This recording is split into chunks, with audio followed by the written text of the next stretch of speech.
In the midst of a big birthday celebration. The birthday is the 20th. The celebration looks as though it may go on forever. Charles Osgood is our host.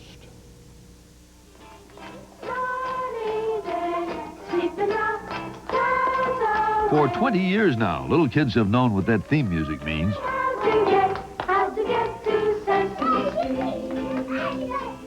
There were educational programs before, but it wasn't until 1969 that Joan Gans Cooney and her Children's Television Workshop developed a show for preschoolers using the techniques of the then popular network show, Laugh-In. It was a simple idea, but it was executed in a revolutionary way.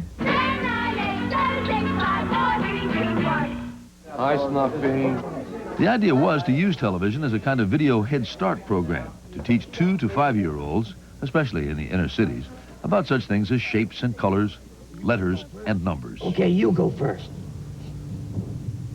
1, 2, 3. When I was in kindergarten, they started showing me shapes and colors. I already knew them from watching TV, from watching Sesame Street. Some of the characters have been there for 20 years. The humans, Bob and Susan, and the Muppets, Grover, the Cookie Monster, Bert and Ernie, and a 9-foot canary called Big Bird. Played all these years by Carol Spinney. The original Big Bird was actually rather ugly. Looked quite brainless. Gradually, I realized that he should maybe be a kid, not the village idiot. Since lovable Big Bird is a kid, the other characters have to keep explaining things to him, and in the process, they are explaining things to the kids at home. Spinney also plays another, less lovable character. If you've been in America any time over the last 20 years, you know that this is not just a garbage can. This is a home. Let's see if he's there. You rang? Oscar, why are you such a grouch? Well, I can't see any reason to be pleasant. I like to be miserable. Like today, I feel quite miserable. What do you feel But miserable? that makes me happy. I don't like to be happy, so do you that feel makes me miserable. I like to be miserable, but that makes me happy, and... Wait It's a vicious cycle, isn't it? Yes. The guests are often top professionals. When I realized that I grew up with the Three Stooges, you get some idea of what a tremendous achievement Sesame Street is. I think it's just better than watching, Robot Man blow up the cosmos, Well, I'm ready to go for a ride. Entertaining as it is, every scene on Sesame Street starts with research done by educators and psychologists. Nothing gets on the screen unless it teaches something. After 15 comes 16. Oh, God, that is 16. Sometimes Sesame Street teaches about life, as when Maria and Luis were married, and when they had their baby. Children learn. I used to be my mommy's tummy. I used to be a baby. And they even learned about death, when Will Lee, who played the part of Mr. Hooper, died.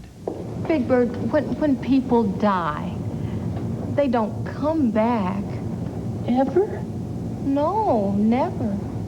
In the world of television, where shows get tired after 2 or 3 years, somehow in reaching kids at these crucial ages, Sesame Street has been able to stay fresh. You gotta put down the ducky. And to grow from an American innovation to an American institution. You gotta leave the duck alone. Charles Osgood, CBS News, New York. Put down the ducky.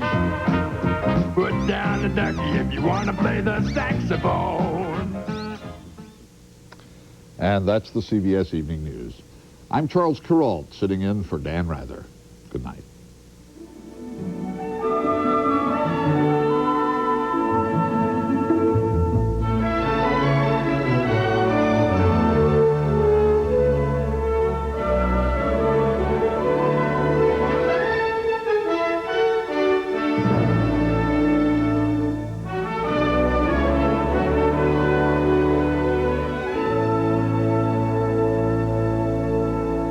America comes home to college football's best. Penn State battles Pittsburgh. #1 Notre Dame faces Miami. Tomorrow, celebrate on CBS. This is CBS.